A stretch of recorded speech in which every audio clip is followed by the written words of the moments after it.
तो फ्रेंड्स, आप देख रहे हैं अपने channel VBA senior.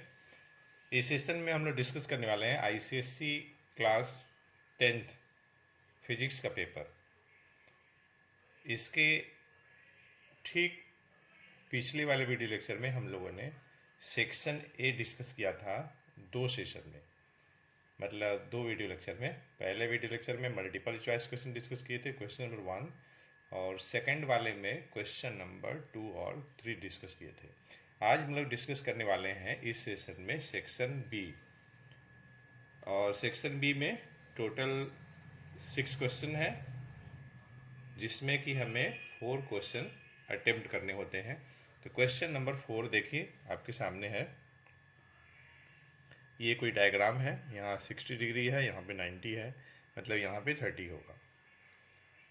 Out of 3 raise आई, ये देखिए आई, A, J and H shown in the diagram, which ray will suffer total internal reflection while inside the prism? तो देखिए आंसर होगा J होगा, डायग्राम में क्लियर है।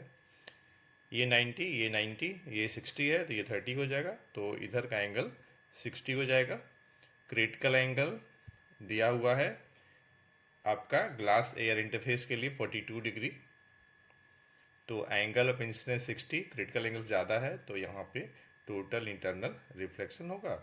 और आई के लिए भी देखिए केवल रिफ्रैक्शन होगा, और एच के लिए भी केवल रिफ्रैक्शन होगा। तो फर्स्ट पार्ट भी हो गया और सेकेंड पार्ट भी हो गया। सेकेंड पार्ट में था copy the diagram to complete the path of the ray which you have named in first day till it comes out of the prism. Question के अनुसार हमें केवल जे वाला डायग्राम बनाना था, ठीक है, लेकिन हमने इसमें तीनों दिखा दिया है। क्वेश्चन 4 का ये फर्स्ट पार्ट हो गया। अब second part. A rectangular glass block of refractive index 1.5 has an air bubble, यहाँ पे है, trapped inside it as shown in the diagram. When seen from the surface AB, it appears to be 4 centimetre deep. तो 4 centimetre यहाँ पे जो दिया है आपका एपरेंट डेप्थ दिया हुआ है, ठीक, और रिफ्रैक्टिव इंडेक्स 1.5 है, तो हमें एक्चुअल डेप्थ निकालना है एयर बबल का from the surface AB।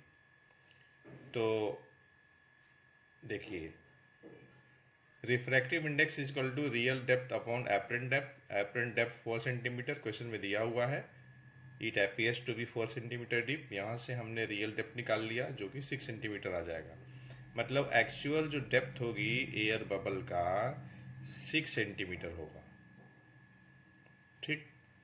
Second part है, for which colour of light blue और yellow apparent depth will be greater, ठीक। तो देखिए, अगर हम सातों कलर को देखें, VIBGYOR, violet, indigo, blue, green, yellow, orange, red, हमें चाहिए ब्लू और येलो कलर, ब्लू और येलो कलर। तो जब आप वायलेट से रेड की तरफ बढ़ते हैं तो वेवलेंथ बढ़ती है, मतलब ब्लू कलर और येलो कलर में येलो कलर की वेवलेंथ ज़्यादा है और ब्लू का कम है, और स्पीड जो होगा अकॉर्डिंग टू वेवलेंथ होगा। तो जिस कलर की वेवलेंथ ज़्यादा होगी उसी कलर की स्पीड भी ज़्यादा होगी, मतलब speed of blue colour is less than the speed of violet colour.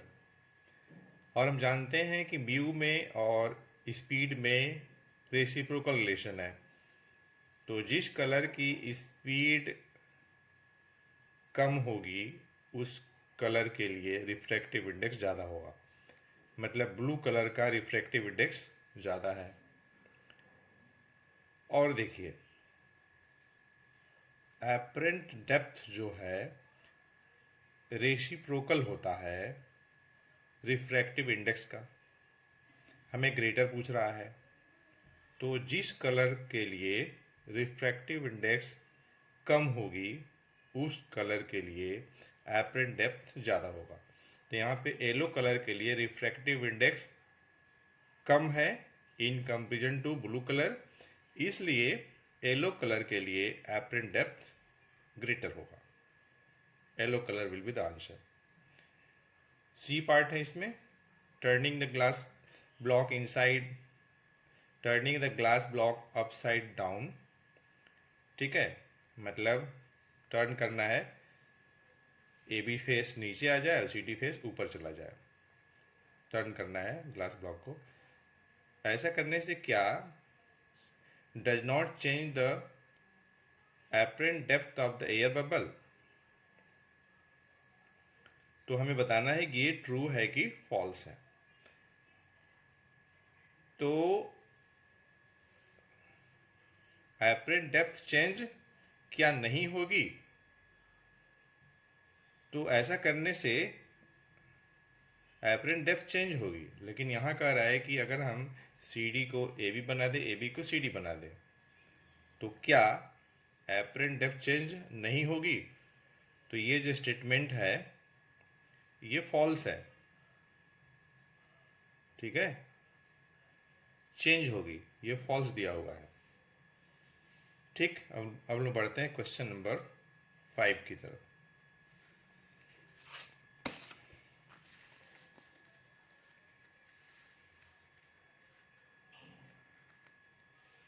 तो क्वेश्चन नंबर 4 का थर्ड पार्ट, इसमें देख बोल रहा है कि N object is placed at 2f position of a convex lens, draw a diagram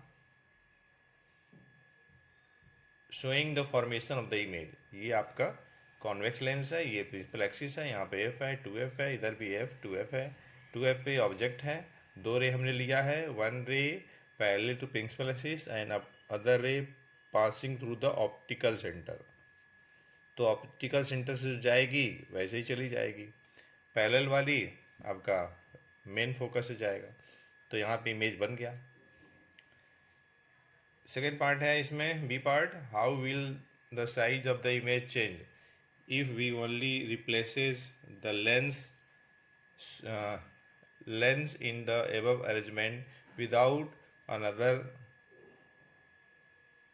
How will the size of the image change if we only replace the lens in the above arrangement with another lens of greater focal length? हम दूसरा lens इस्तेमाल कर रहे हैं जिसका कि focal length पहले वाले से ज़्यादा है। तो चूंकि 2f पे इमेज है, तो चूंकि 2f पे ऑब्जेक्ट है और यहाँ पे हम देख रहे हैं नेचर ऑफ इमेज की अगर हम बात करते हैं तो 2f पर ही बनेगा, दूसरे साइड सेम साइज का बनेगा, रियल होगा इन्वर्टेड होगा, तो साइज से सेम है। तो अगर हम दूसरे लेंस का इस्तेमाल करते हैं जिसका फोकल लेंथ ज़्यादा है, तो इमेज की साइज जो है अनचेंज रहेगी। तो size of the image remains unchanged होगा answer. Question number 5, an object is placed in front of a concave lens at a distance of 45 cm. If its image is found at a distance of 30 cm from the lens, calculate the focal length of the lens. U दिया है 45, negative ले लेंगे, object distance always taken as negative in view of sign convention. और देखिए image भी दिया हुआ है इसमें, इमेज डिस्टेंस 30 सेंटीमीटर,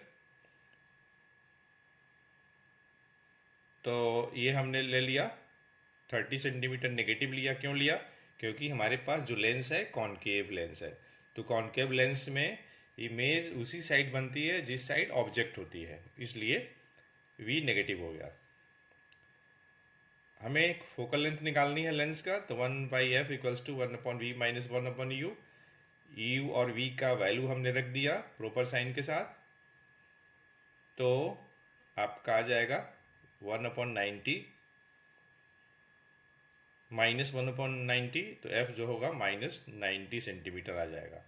मतलब फोकल लेंथ 90 सेंटीमीटर होगी। नेगेटिव साइन तो बता रहा है कि लेंस किस काइंड का है, तो लेंस कौन सी है, तो कॉनकेव लेंस है, और हम जानते भी है कि कॉनकेव लेंस का फोकल लेंथ नेगेटिव होता है। 5 का second part, two rays P Q, एक पी क्यू है, ये आर एस है, incident on rectangular glass block as shown in the diagram, observe the diagram and answer the questions that follow. तो ये देखिए दो पी क्यू के लिए, आर एस के लिए एंगल ऑफ इंसिडेंस सेम है और ग्लास ब्लॉक भी वही है, एंगल ऑफ इंसिडेंस सेम है दोनों रे के लिए।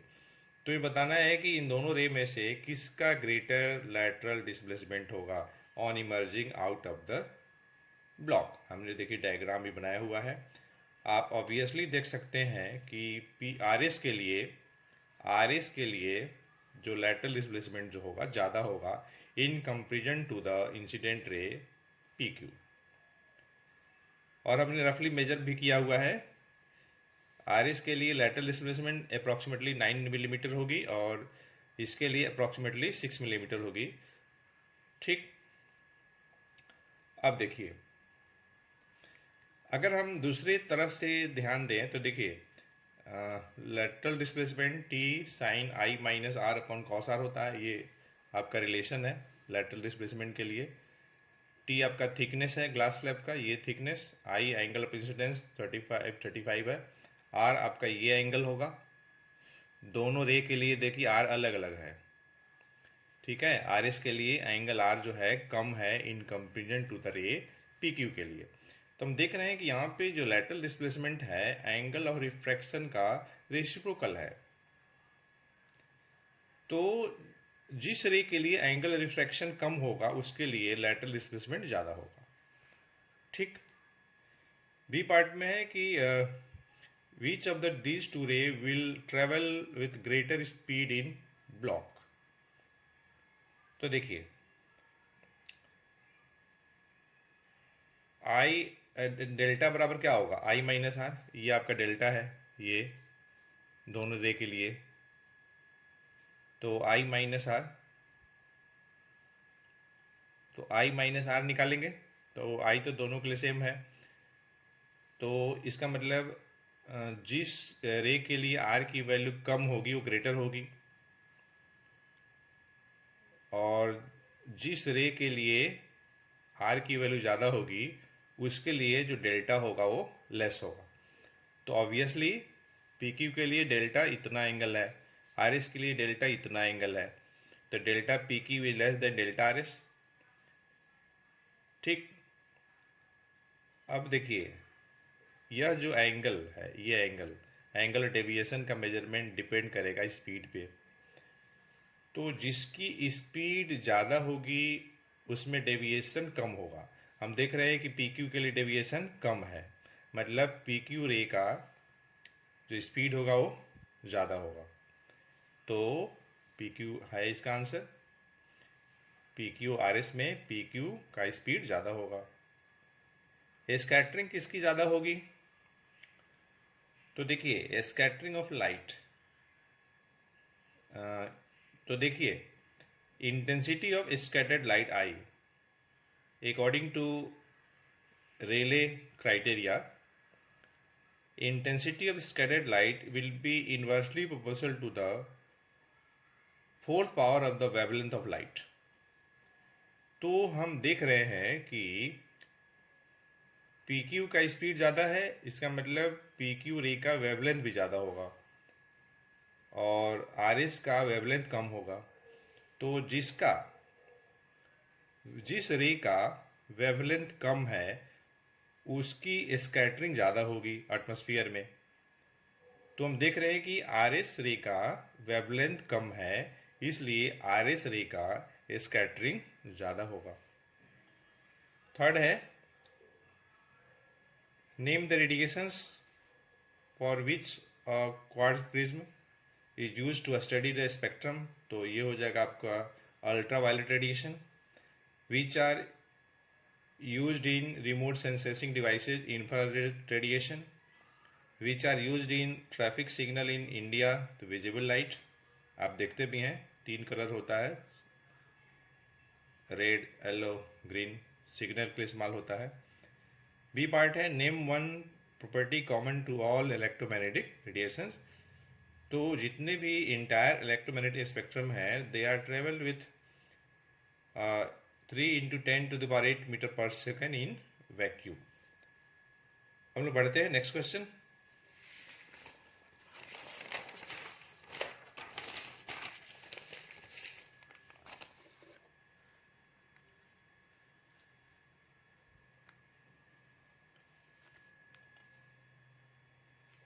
क्वेश्चन नंबर 6 में बोल रहा है कि Akash takes uniform metre rule, metre scale का ही रूल की बातें की है, and suspends a weight of 2 newton at one end X, ये एक्स एंड है, and weight of 5 newton on the other end Y, यहाँ पे 5 न्यूटन।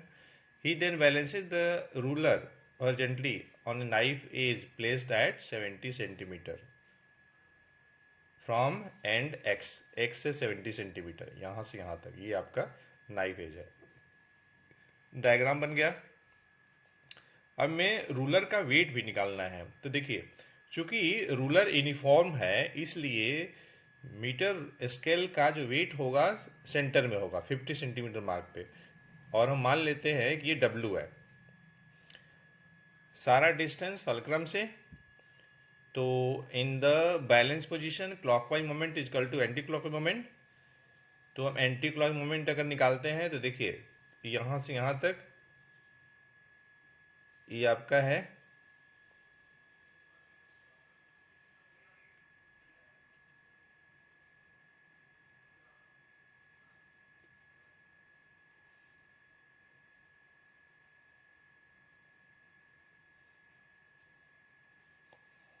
नहीं, ये देखिए सारा डिस्टेंस का मेजरमेंट हम लेते हैं फलक्रम से, फलक्रम 70 पे है, तो 2 न्यूटन वाली फोर्स का जो डिस्टेंस हो जाएगा फलक्रम से, ये आपका 70 हो जाएगा।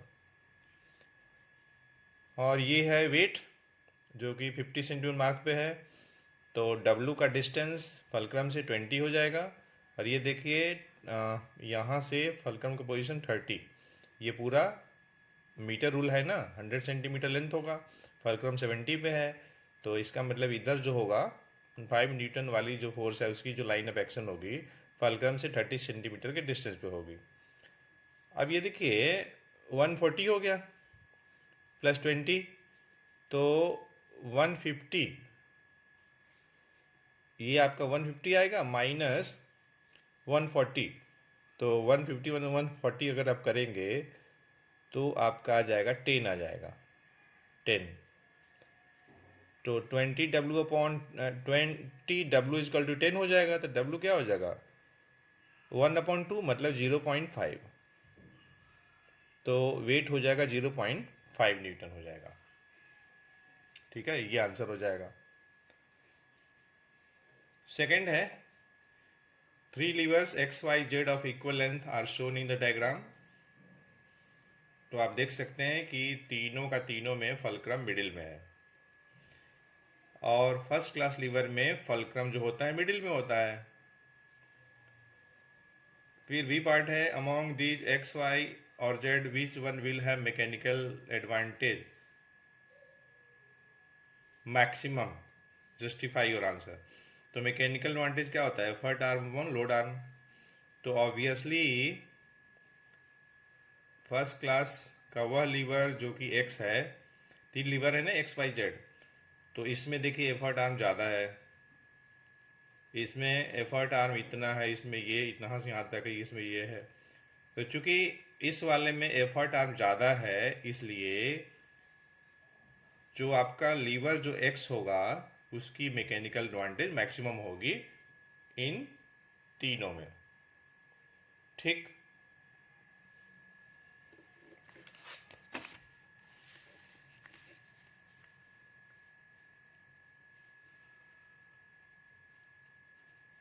अब देखिए जो थर्ड पार्ट है,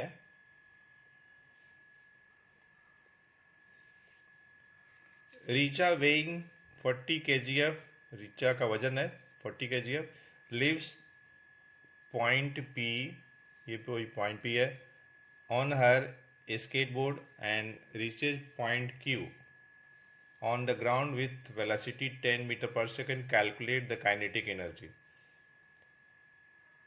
तो जो यहाँ पे पोटेंशियल एनर्जी होगी P पोजीशन पे, वही यहाँ पे Q पे काइनेटिक होगी। और ये बोल भी रहा है कि क्यू पे वह 10 मीटर पर सेकेंड के वेलोसिटी से पहुंच रही है, अप्रोच कर रही है।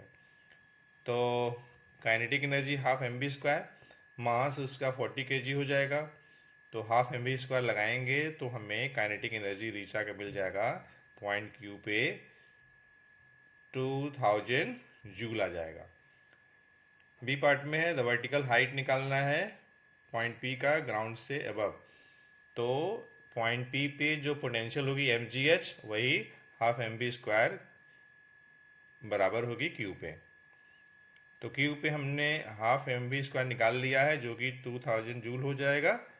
मास उसका है आपका 40, जी आपका है 10, ठीक है ना, 10 दिया यहाँ, और इंटू एच। तो इस तरीके से पी का जो वर्टिकल हाइट है ये जो हाइट है पी का आपका 5 मीटर आ जाएगा, ठीक है। सी पार्ट है the kinetic energy of the रीचा एट पॉइंट आर, यहाँ पे while moving from Q to R, Q से आर जाने पे उसने 500 जूल एनर्जी फ्रिक्शन के अगेंस्ट लूज कर दिया है। तो 2000 माइनस 500 कर लीजिए तो 1500 जूल आ जाएगा।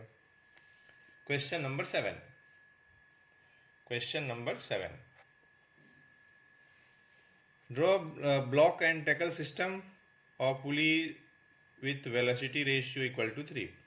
तो ब्लॉक एंड टैकल सिस्टम बना रहा हूँ। यहाँ देखिए आपका ये फिक्स्ड ब्लॉक है जिसमें कि 2 पुलीज हैं और ये मूवेबल ब्लॉक है, और हमने एक टैकल लगा दिया है। इस लोड को सस्पेंड करने के लिए 1 2 3 सेगमेंट रिस्पॉन्सिबल हैं। तो अगर लोड का डिस्प्लेसमेंट अपवर्ड डायरेक्शन में अगर x हो रहा है डिस्प्लेसमेंट ऑफ लोड, तो डिस्प्लेसमेंट एफर्ट 3x होगा, क्योंकि यह जो लोड है 3 सेगमेंट के द्वारा बैलेंस्ड है। तो वी आर निकल जाएगा displacement effort upon displacement of load 3x upon x, तो आपका x से कैंसिल 3 आ जाएगा। सेकेंड पार्ट में है submarine in the sea sends ultrasonic ping and stop watch is started simultaneously. The stopwatch stops on receiving the reflected wave from an obstacle and reads 1 minute 40 seconds। ये है time to hear an echo.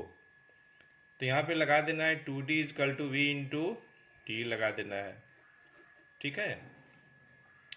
तो अगर आप d निकालते हैं तो हो जाएगा v इंटू टी अपॉन 2 हो जाएगा। v दिया हुआ है 1500, टाइम यहाँ से 1 मिनट में 60 सेकेंड, 60 प्लस 40 तो 100 हो जाएगा, अपॉन 2 कर लीजिए। तो इस टाइप से जो डिस्टेंस ऑब्स्टेकल का सबमरीन से आपका आ जाएगा 75 किलोमीटर।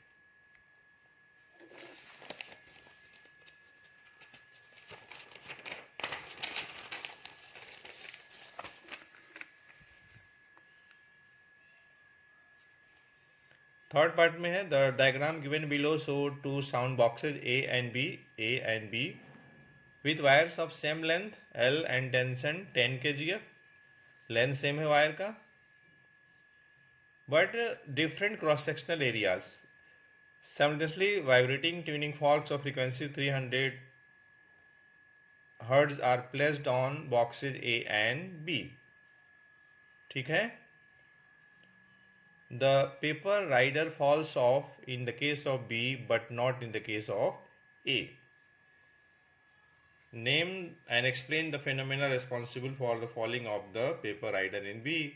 तो डेफिनेटली रेजोनेंस की बात होगी, क्योंकि जो वायर जो B है वह रेजोनेट्स हो रही है with the tuning fork of frequency F, ठीक है। वायर जो B है उसकी जो फ्रीक्वेंसी है वो मैच कर रही है ट्यूनिंग फॉर्क की फ्रीक्वेंसी कितनी है 300 हर्ट्ज से। इसलिए वायर जो आपका ये साउंड बॉक्स जो B है उस पे जो वायर लगा हुआ है उस पे पेपर राइडर रखने पे वह गिर जाता है। बी पार्ट है the wire A resonate with the tuning fork of frequency F। बता रहा है, ये ऐसा कह रहा है कि अगर वायर ए जो है वो रेजोनेट हो रही है ट्यूनिंग फॉर फ्रिक्वेंसी एफ के साथ, तो यह जो एफ होगी ग्रेटर होगी, लेस होगी या इक्वल टू होगी 300 के, तो डेफिनेटली वह जो होगी वह लेस होगी। ठीक,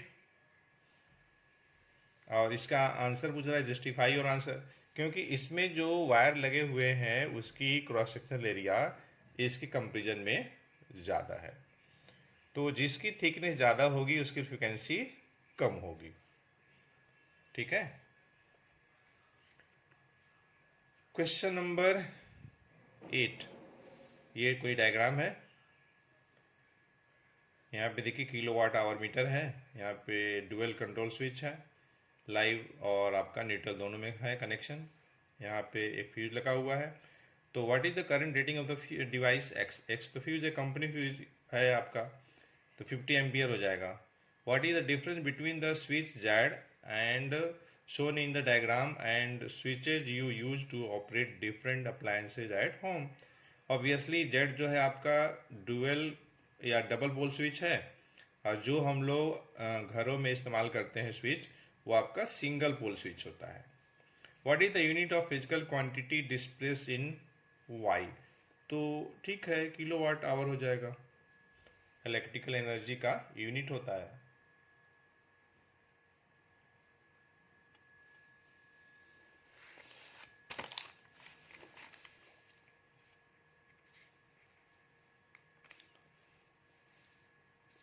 उसके बाद है आपका second, study the diagram given below and answer the questions that follow.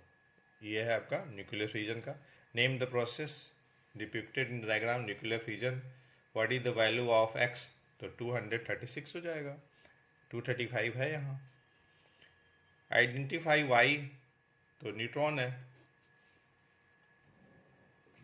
Third part, ये डायग्राम है इलेक्ट्रिकल सर्किट का, 3 बल्ब हैं, B1, B2, B3, और ये तीनों के तीनों आइडेंटिकल हैं। पावर रेटिंग दिया हुआ है 18 वाट 12 वोल्ट, और यहाँ पे 12 वोल्ट की बैटरी लगी हुई है। हमें रेजिस्टेंस निकालना है हर एक बल्ब का, तो R equal to V square upon P होता है। 18 का स्क्वायर करेंगे, अरे सॉरी V आपका 12 है ना, 12 का स्क्वायर करेंगे तो 144 हो जाएगा, अपन पावर आपका 18 है, तो ये कटेगा 8 बार में, तो हर एक बल्ब का रेजिस्टेंस 8 ओम आ गया। Current drawn from the cell निकालना है, तो I बराबर, तो EMF सेल का 12 वोल्ट है। टोटल रेजिस्टेंस, तो देखिए टोटल रेजिस्टेंस ऐसे निकालेंगे, ये दोनों बल्ब जो है, चूंकि तीनों का तीनों बल्ब आइडेंटिकल है, तो एक बल्ब का हमने रेजिस्टेंस निकाला है 8 ओम, ये दोनों पैरेलल में है, तो इनका इक्विवेलेंट हो जाएगा 4 ओम। यहाँ पे 8 ओम है, तो 8 और ये 4 12, तो हम 12 से डिवाइड कर दिए, तो आपका आ गया 1 ampere. If the bulb B3 is removed from the circuit, then will the brightness of the B1 increase decrease remain same होगा। ये चूंकि दोनों बल्ब पैरेलल में है, तो पोटेंशियल डिफरेंस तो सेम होगा। ठीक,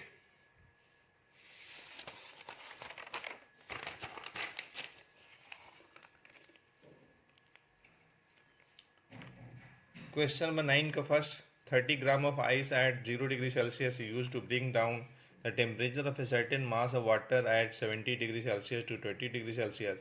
Find the mass of water। हमें दिया है specific heat capacity of water दिया है, और specific latent heat of ice दिया हुआ है। तो देखिए यहाँ पे जो आइस है आपका कोल्ड बॉडी है, और वाटर आपका हॉट बॉडी है, तो हीट लॉस्ट बाय वाटर मतलब हॉट बॉडी, तो m हमें नहीं पता, हमें मास ऑफ वाटर निकालना है, तो m ले लिए इनटू वाटर के स्पेसिफिक कैपेसिटी 4.2, 70 से 20 आना है टेम्परेचर, तो फॉलिंग टेम्परेचर 50 हो गया। अच्छा, हीट गेन बाई आइस, तो पहले m इंटू एल लगेगा, 30 इंटू 336 प्लस, अब देखिए आइस जो है मेल्ट होकर के वाटर बन गया। आइस एट 0 डिग्री सेल्सियस मतलब 30 gram of ice at 0 degree Celsius at first will changes into 30 gram of water at 0 degree Celsius, उसके बाद इसका टेम्परेचर राइज करेगा। तो 30 इंटू वाटर का specific heat capacity into mixer का टेम्परेचर चूँकि 20 है, ठीक है, क्योंकि वाटर का टेम्परेचर 70 से 20 आना है। तो ये हो गया। जब इसको हम सॉल्व करेंगे तो देखिए यहाँ से हमें क्या मिल जाएगा, ये कटेगा 2 बार में, तो m की वैल्यू मिल जाएगी 30 इंटू 2 60 ग्राम मिल जाएगी। तो इस टाइप से मास मिल गया। हमें वाटर कितना चाहिए, तो 60 ग्राम चाहिए, ठीक। Second part, a certain amount of heat will warm 1 gram of material x by 10 degree Celsius and 1 gram of material y by 40 degree Celsius. भाई एक मटेरियल x है, दूसरा y है, और दोनों का मास भी सेम है, दोनों को same amount of heat supply कर रहे हैं, तो फिर किस मटेरियल का स्पेसिफिक कैपेसिटी हाई है? तो देखो, जिसमें राइज इन टेम्परेचर कम होगा उसकी स्पेसिफिक कैपेसिटी हाई होगी। Specific heat capacity will be inversely proportional to the rise in temperature. तो हमें हाई पूछ रहा है, किसका स्पेसिफिक हीट कैपेसिटी हाई है? तो जिसमें कि राइज इन टेम्परेचर लेस है, तो एक्स में है, तो एक्स आंसर हो जाएगा। सी है कि the specific heat capacity of a substance remains the same. नहीं, बी पार्ट में बोल रहा है कि विच मटेरियल एक्स और Y would you select to make calorimeter. तो जब एक्स का स्पेसिफिक कैपेसिटी हाई जो हाई है, जब एक्स का स्पेसिफिक हीट कैपेसिटी हाई है तो फिर वाई का स्पेसिफिक हीट कैपेसिटी लो होगा। तो कैलोरीमीटर बनाने के लिए हमें ऐसा मटेरियल चाहिए जिसकी स्पेसिफिक हीट कैपेसिटी लो होती है, तो डेफिनेटली हम वाई लेंगे। सी में बोल रहा है कि the specific heat capacity of substance remains same when it changes its state from solid to liquid। तो फॉल्स होगा। जब स्टेट चेंज अगर हो जाएगा तो फिर अलग अलग स्टेट में सेम सब्सटेंस का स्पेसिफिक हीट कैपेसिटी डिफरेंट होगी। जैसे देखिए, वाटर की स्पेसिफिक कैपेसिटी 4.2 होती है, वहीं पे आइस का कितना होता है, 2.1 होता है। Third part, a copper rod PQ carrying current is kept in a magnetic field as shown in the diagram। ये मैग्नेटिक फील्ड है, ये देखिए एक मैग्नेट है, यहाँ साउथ नॉर्थ, यहाँ पे नॉर्थ साउथ है। ये आपका कंडक्टर है, करंट कैरिंग कंडक्टर। ये देखिए करंट सप्लाई हो रही है इसमें, यहाँ पे है, ये करंट का डायरेक्शन हो जाएगा ऐसे। तो the copper rod PQ will move towards C, तो ये गलत है। इस कंडीशन में कॉपर रॉड का जो मूवमेंट जो होगा ए की तरफ होगा, इधर होगा, ठीक, इसलिए स्टेटमेंट क्या है, फॉल्स है। अब हमें लॉ का नाम बताना है। Name the law use to determine the direction of motion of PQ। मतलब PQ का डायरेक्शन ऑफ मोशन जो आपने बताया कि ये ए की तरफ होगा, किस लॉ के बेसिस पे बताया? तो फ्लेमिंग्स लेफ्ट हैंड रूल पे बताया। यहीं पे फ्लेमिंग लेफ्ट रूल लगा देंगे तो हो जाएगा। What will be the effect on the force experience if the rod PQ is replaced by another copper rod of same length but of greater cross sectional area? कोई effect नहीं होगी, क्योंकि देखिए जो लॉरेंज फोर्स है वो depend करेगा आई पे, मतलब मैग्नीट्यूड ऑफ करंट पे, मैग्नेटिक फील्ड पे डिपेंड करेगा, लेंथ ऑफ द वायर पे डिपेंड करेगा, और थीटा पे डिपेंड करेगा, ठीक है। थीटा क्या है? Theta is the angle between magnetic field and current carrying conductor कह लीजिए। तो नो आंसर हो जाएगा। जस्टिफाई और आंसर तो यहीं से हो जाएगा, जस्टिफिकेशन जो हमने सी में जो बताया कि कोई इफेक्ट नहीं होगी, तो जस्टिफिकेशन क्या हो जाएगा? क्योंकि जो लॉरेंज फोर्स है वह क्रॉस सेक्शनल एरिया पे डिपेंड नहीं करता है, और डिपेंड किस पे करता है? आई पे, बी पे, एल पे, और साइन थीटा पे, या थीटा कह लीजिए, तो इस तरीके से हम लोगों ने कंप्लीट कर लिया क्लास 10th ICSE बोर्ड का पूरा पेपर 2025 फिजिक्स का। तो फ्रेंड्स, थैंक्स फॉर वॉचिंग।